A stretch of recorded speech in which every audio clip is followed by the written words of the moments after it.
ಈ ದುರ್ಗಾ ದ್ವಾತ್ರಿಂಶನ್ನಾಮವನ್ನ 9 ಸಾರಿ ಆಗಲಿ, 18 ಸಾರಿ ಆಗಲಿ, 27 ಸಾರಿ ಆಗಲಿ ನಿಮ್ಮ ಸಮಯವನ್ನ ನೋಡಿ ನೀವು ಪಠನೆಯನ್ನ ಮಾಡಬಹುದು. 108 ಸಾರಿ ಕೂಡ ಪಠನೆ ಮಾಡಬಹುದು. ಇಲ್ಲಿ ಭಕ್ತಿ, ಶ್ರದ್ಧೆ, ಶರಣಾಗತಿ ಅನ್ನೋದು ಬಹಳ ಮುಖ್ಯ. ಪರಮೇಶ್ವರಿಯ ಯಾವುದೇ ಪೂಜೆಯಾಗಲಿ, ದೀಪಾರಾಧನೆಯಾಗಲಿ, ಅನ್ಯತಾ ಶರಣಂ ನಾಸ್ತಿ ತ್ವಮೇವ ಶರಣಂ ಮಮ ಅಂದ್ರೆ ಆ ರೀತಿ ಶರಣಾಗತಿಯ ಭಾವ ನಮ್ಮಲ್ಲಿರಬೇಕು. ಪರಮೇಶ್ವರಿಯಲ್ಲಿ ಅಂತ ಭಾವ ಬಂದಾಗ ಅವಳ ಅನುಗ್ರಹ ಸಂಪೂರ್ಣವಾಗಿ ನಮಗ್ ಸಿಗುತ್ತೆ. ಈ ನಿಂಬೆಹಣ್ಣಿನ ದೀಪವನ್ನ ಮುಖ್ಯವಾಗಿ ಶುಕ್ರವಾರ ರಾಹುಕಾಲದಲ್ಲಿ ಹಚ್ಚೋದ್ರಿಂದ ಲಕ್ಷ್ಮಿ, ಸರಸ್ವತಿ, ಪಾರ್ವತಿ ಈ ತ್ರಿಶಕ್ತಿಯರ ಅನುಗ್ರಹ ಕೂಡ ಸಿಗುತ್ತೆ. ಈ ದೀಪವನ್ನ ಹಚ್ಚುವಂತಹ ಮಹಿಳೆಯರು ಮುಖ್ಯವಾಗಿ ಸರ್ವಾಲಂಕಾರ ಭೂಷಿತರಾಗಿ ದೀಪವನ್ನ ಬೆಳಗಿಸ್ಬೇಕು. ಇನ್ನು ದುರ್ಗಾ ದ್ವಾತ್ರಿಂಶನ್ನಾಮವನ್ನ ಹೇಗೆ ಹೇಳಬೇಕು ಅನ್ನೋದನ್ನ ಒಂದ್ಸರಿ ನಾನು ಹೇಳ್ತೀನಿ.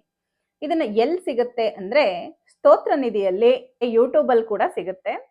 ದುರ್ಗಾ, ದುರ್ಗಾರ್ತಿ ಶಮನಿ, ದುರ್ಗಾ ಪದ್ವಿ ನಿವಾರಿಣಿ, ದುರ್ಗಮಚ್ಛೇದಿನಿ, ದುರ್ಗ ಸಾಧಿನಿ, ದುರ್ಗನಾಶಿನಿ, ದುರ್ಗತೋದ್ಧಾರಿಣಿ, ದುರ್ಗ ನಿಹಂತ್ರಿ, ದುರ್ಗಮಾಪಹ, ದುರ್ಗಮಜ್ಞಾನದ, ದುರ್ಗ ದೈತ್ಯಲೋಕದ ವಾನಲ, ದುರ್ಗಮ, ದುರ್ಗಮಾಲೋಕ, ದುರ್ಗಮಾತ್ಮಸ್ವರೂಪಿಣಿ, ದುರ್ಗಮಾರ್ಗಪ್ರದ, ದುರ್ಗಮ ವಿದ್ಯಾ, ದುರ್ಗಮಾಶ್ರಿತ, ದುರ್ಗಮಜ್ಞಾನ ಸಂಸ್ಥಾನ, ದುರ್ಗಮಧ್ಯಾನ ಭಾಸಿನಿ, ದುರ್ಗಮೋಹ, ದುರ್ಗಮಗ, ದುರ್ಗಮಾರ್ಥಸ್ವರೂಪಿಣಿ, ದುರ್ಗಮಾಸುರ ಸಂಹಂತ್ರಿ, ದುರ್ಗಮಾಯುಧ ಧಾರಿಣಿ, ದುರ್ಗಮಾಂಗಿ, ದುರ್ಗಮಾತ, ದುರ್ಗಮ್ಯ, ದುರ್ಗಮೇಶ್ವರಿ, ದುರ್ಗಭೀಮ, ದುರ್ಗಭಾಮ, ದುರ್ಗಭ, ದುರ್ಗಧಾರಿಣಿ.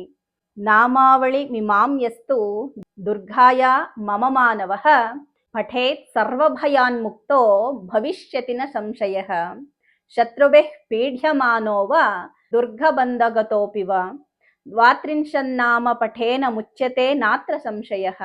ಅಂದ್ರೆ ಈ ಸ್ತೋತ್ರವನ್ನ ಪಠನೆ ಮಾಡೋದ್ರಿಂದ ನಮ್ಮ ಶತ್ರುಗಳು ಕೂಡ ನಾಶ ಆಗ್ತಾರೆ.